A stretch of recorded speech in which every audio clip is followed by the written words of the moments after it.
इस पिक्चर में देखते हैं कि जो हमारे संविधान में 22 भाग दिए हुए हैं एंड जो अनुच्छेद हैं 395 और अनुसूची 12 दी हुई हैं।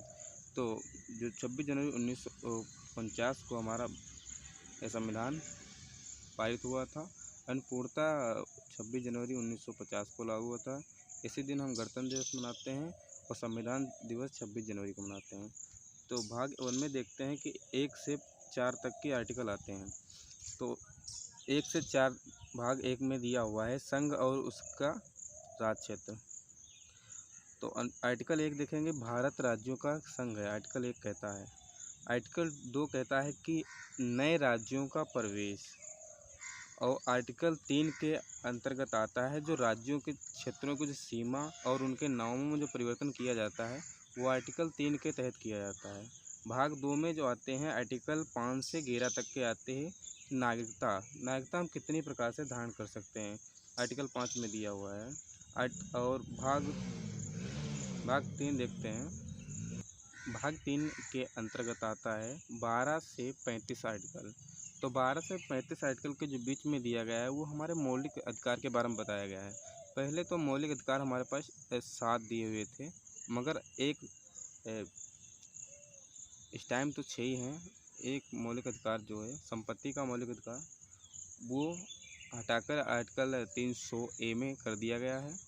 और भाग 4 के ए के अंदर आता है मौलिक कर्तव्य, जो स्वर्ण सिंह समिति के सिफारिश पर 1976 में 42वें संविधान संशोधन के तहत संविधान में शामिल किया गया था। भाग 5 देखते हैं आर्टिकल 52 से 151। आर्टिकल 52 में जो दिया गया है वो राष्ट्रपति के बारे में बताया गया है कि राष्ट्रपति का पद, राष्ट्रपति के शक्ति एंड कार्य और राष्ट्रपति का जो निर्वाचन एंड राज्यपाल के बारे में बताया गया है। अनुच्छेद 153 उस राज्यपाल का पद दिया गया है। अनुच्छेद 154 में उनकी शक्ति और कार्य हैं। अनुच्छेद 155 में निर्वाचन हुआ। अनुच्छेद 61 में महाभियोग है राष्ट्रपति का। और अनुच्छेद 72 में क्षमादान की जो फांसी की सज़ा है वो राष्ट्रपति अनुच्छेद 72 के तहत माफ़ कर सकता है। अनुच्छेद 123 अध्यादेश जारी करना। अनुच्छेद 143 के सुप्रीम कोर्ट से सलाह। उपराष्ट्रपति अनुच्छेद 63 उनके पद के बारे में बताया गया है। और अनुच्छेद 64 राज्यसभा के सभापति के रूप में कार्य। अब हम पढ़ेंगे प्रधानमंत्री। जो प्रधानमंत्री अनुच्छेद 74 के तहत मंत्रिमंडल। अनुच्छेद जो 75 है उसके अतिरिक्त आता है प्रधानमंत्री का पद। अनुच्छेद 76 में महान्यायाधीश। अनुच्छेद 79 बोलता है संसद के बाद। अनुच्छेद 80 के बाद राज्यसभा। अनुच्छेद 81 के में दिया हुआ है लोकसभा। अनुच्छेद 100 में दिया हुआ है निर्णायक मत। अनुच्छेद 108 में दिया है संयुक्त अधिवेशन। अनुच्छेद 110 में धन अधिवेशन। बजट जो है आर्टिकल 112 में हुआ। 116 में लेखानुदान के बारे में बताया गया है। तो आर्टिकल 163 में देखते हैं मंत्रिमंडल। और आर्टिकल 164 में मुख्यमंत्री। और आर्टिकल 165 में महाधिवक्ता। अनुच्छेद 168 में विधानमंडल।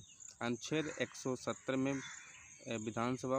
और अनुच्छेद 175 में विधान परिषद के बारे में बताया गया।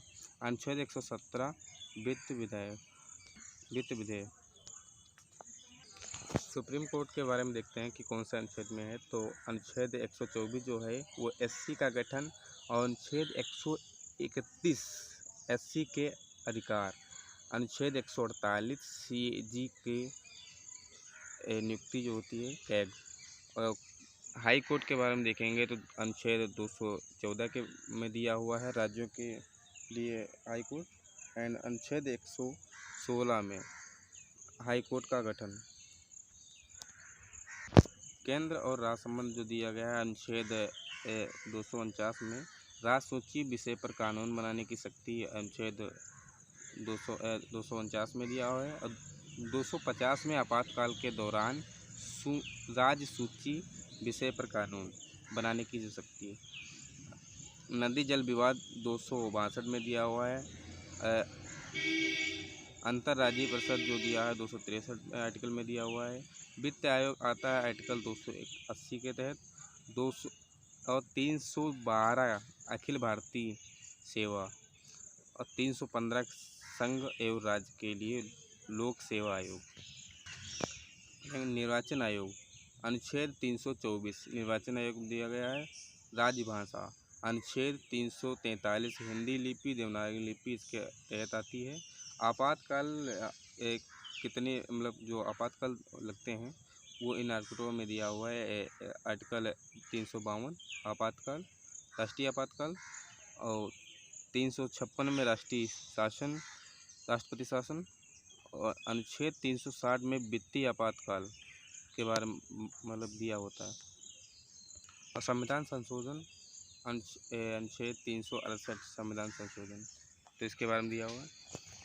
तो मिलते हैं नेक्स्ट वीडियो में।